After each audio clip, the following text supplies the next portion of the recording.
Vamos orar. Pai querido, te agradecemos pelo privilégio de estudar a Tua Palavra. Ilumina agora nosso entendimento, Senhor, em nome de Jesus. Amém. Amém. Para começar o tema de hoje, quero ler o texto de Efésios capítulo 2, versículos, talvez a partir do versículo 12. Capítulo 2, a partir do versículo 12, diz: Naquele tempo, estáveis sem Cristo, separados da comunidade de Israel e estranhos às alianças da promessa, não tendo esperança e sem Deus no mundo. Mas agora, em Cristo Jesus, vós, que antes estáveis longe, fostes aproximados pelo sangue de Cristo. Porque Jesus é a nossa paz, o qual de ambos fez um, e tendo derribado a parede da separação que estava no meio, a inimizade, aboliu na sua carne a lei dos mandamentos na forma de ordenanças, para que dos dois criasse em si mesmo um novo homem, fazendo a paz. Cristo, na sua carne, aboliu a lei dos mandamentos na forma de ordenanças. Muitos cristãos sinceros pegam este verso e dizem assim: na cruz do Calvário acabou a lei de Deus. Já não existem mais 10 mandamentos, portanto o sábado não existe. Quer dizer, as pessoas que raciocinam dessa maneira podem ser muito sinceras, mas em realidade acredito que poucas vezes se puseram a pensar no que estão dizendo. Porque se na cruz do Calvário acabou os mandamentos, então já não existe mais pecado. Porque São João 4:3, 1 João 4:3 diz que o pecado é a transgressão da lei. Ora, se a lei de Deus foi cravada na cruz, então já não existe lei. Se já não existe lei, já não existe pecado. E se já não existe pecado, para que morre Cristo na cruz do Calvário? Para que o sangue de Jesus? Para que a graça maravilhosa de Cristo? Para que a fé?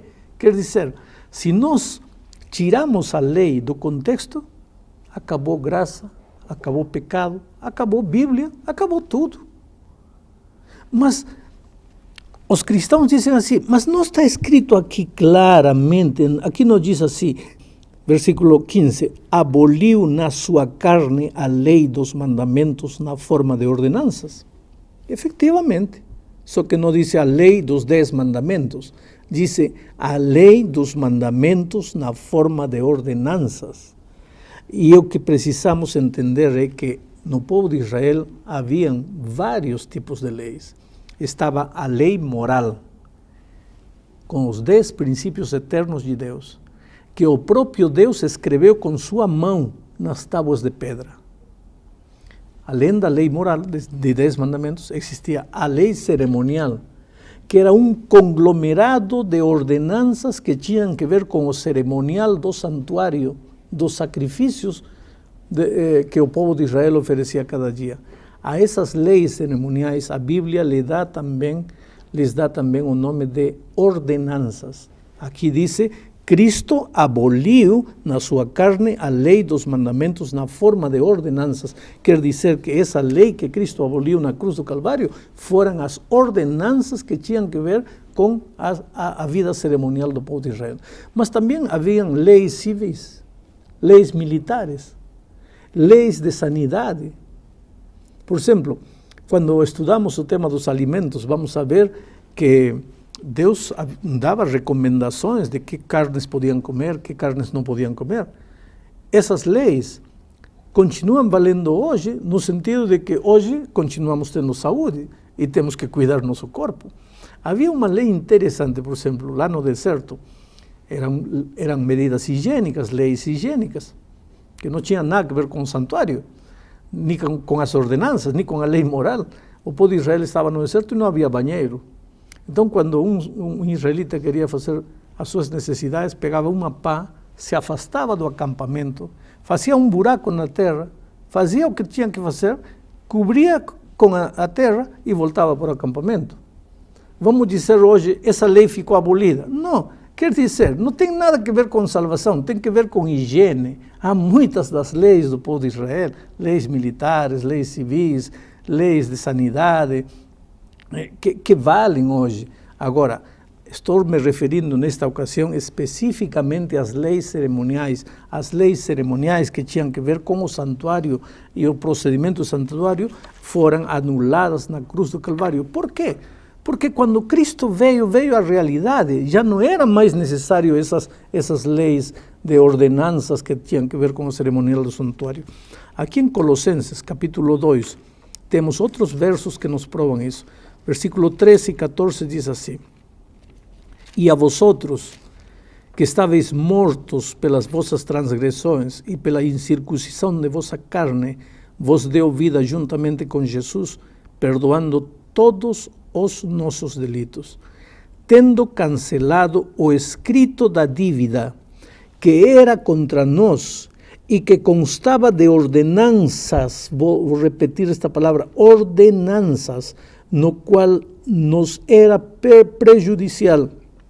Removeu-o inteiramente, encravando-o na cruz. E o versículo 16 diz assim: Ninguém, pois, vos julgue por causa de comida e bebida, o dia de festa, ou lua nova, os sábados, porque tudo isso tem sido sombra das coisas que haviam de vir. Sombra.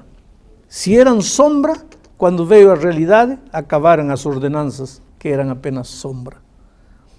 Mas muitos cristãos, como disse, não entendem isso. E então, quando pensam nas ordenanças que Cristo cravou na cruz do Calvário, pensam na lei de Deus eterna dos 10 mandamentos. E não tem nada a ver uma coisa com a outra. Pastor, mas realmente eu concordo com esse argumento de que a Bíblia, esse texto que o senhor leu, né, de que Jesus aboliu a lei cerimonial, só que a palavra aboliu, ela é exata, né? Aboliu, acabou. E o próprio Cristo, quando esteve aqui na Terra, ele falou que o mandamento agora é esse: amar a Deus acima de todas as coisas e ao próximo como a ti mesmo. Então, quando aboliu as leis, acabou tudo. Ficou esse mandamento. Só que o texto diz: aboliu os mandamentos de ordenanças. Não diz: aboliu a santa lei de Deus. Mas qual é a diferença? E onde na Bíblia diz que existe diferença? A diferença são várias. Primeiro, as leis das ordenanças foram escritas por Moisés. As leis divinas das tábuas foram escritas pelo dedo de Deus nas tábuas de pedra. Essa diferença para mim já bastaria. Uma é lei feita por homens, outra é lei divina, eterna. Antes do Sinai, matar era pecado. No Sinai, matar era pecado. Depois do Sinai, matar é pecado. Hoje continua sendo pecado. Leis eternas, princípios eternos. Agora, um cordeirinho para ser sacrificado, ordenança, isso não é necessário hoje, porque Cristo veio, acabou as ordenanças.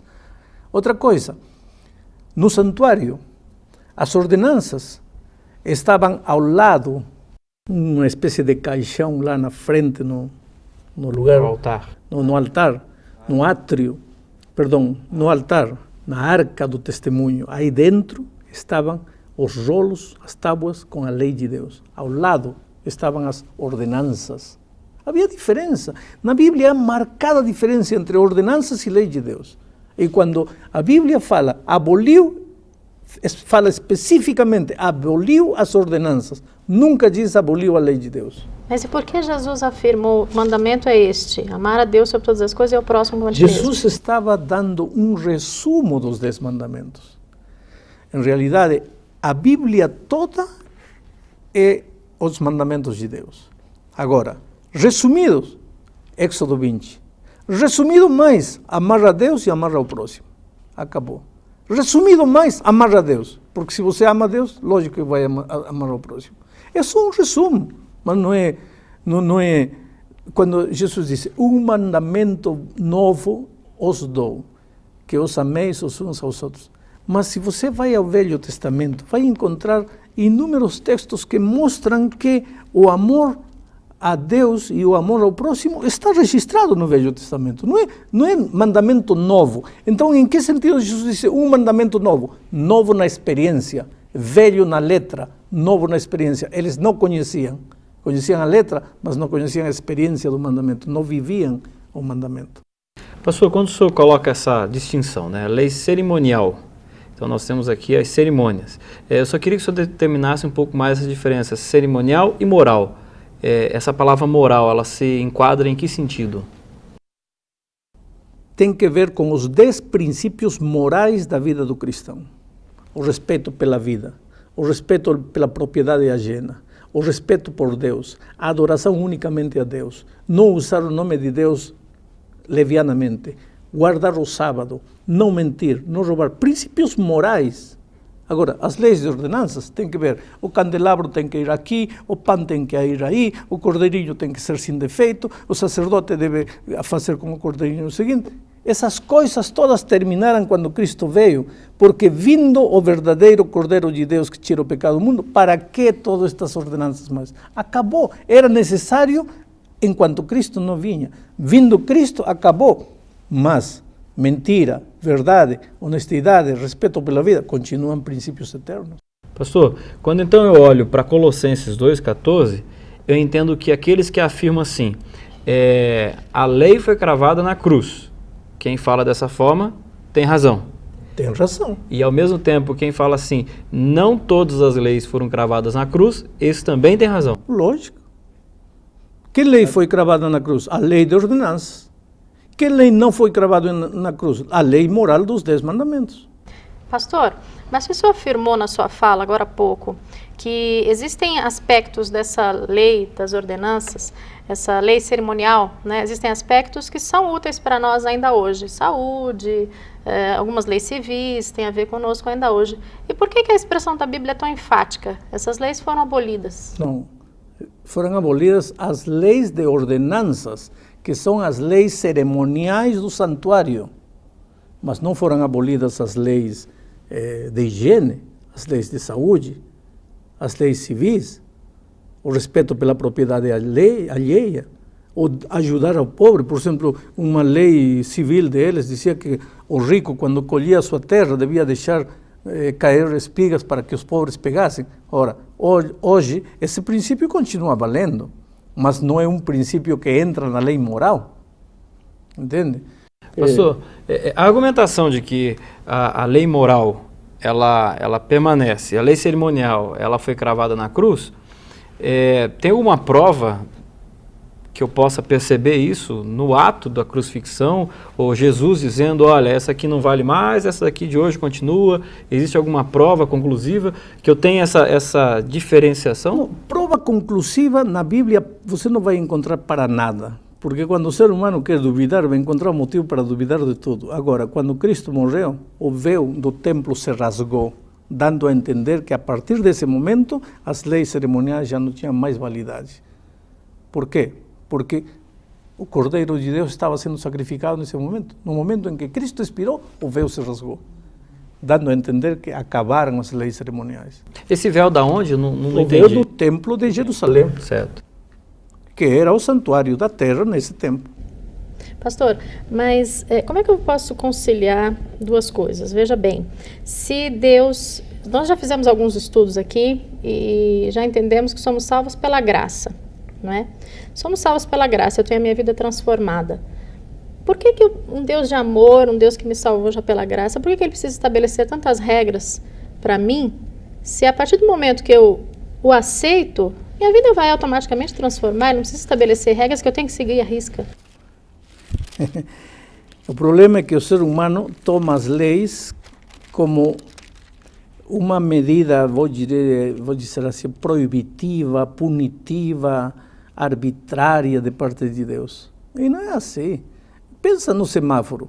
Por que o governo coloca semáforo na rua? Porque quer te proibir, quer te coibir, quer amputar tua liberdade? Não, nada. Para a ordem, no trânsito. Agora, você atravessa o vermelho, bateu o carro, e não diga depois que o governo está castigando você, porque o governo não colocou semáforo para castigar você, colocou para ajudar você. Aqui em Tiago, eu encontro uma coisa interessantíssima, quando Deus fala o seguinte, veja, Tornai-vos, capítulo? Tiago capítulo 1, versículo 22, tornai-vos, pois, praticantes da palavra e não somente ouvintes, enganando-vos a vós mesmos. Porque se alguém é ouvinte da palavra e não praticante, assemelha-se a homem que contempla num espelho o seu rosto natural, pois assim mesmo se contempla e se retira e para logo se esquece de como era a sua aparência.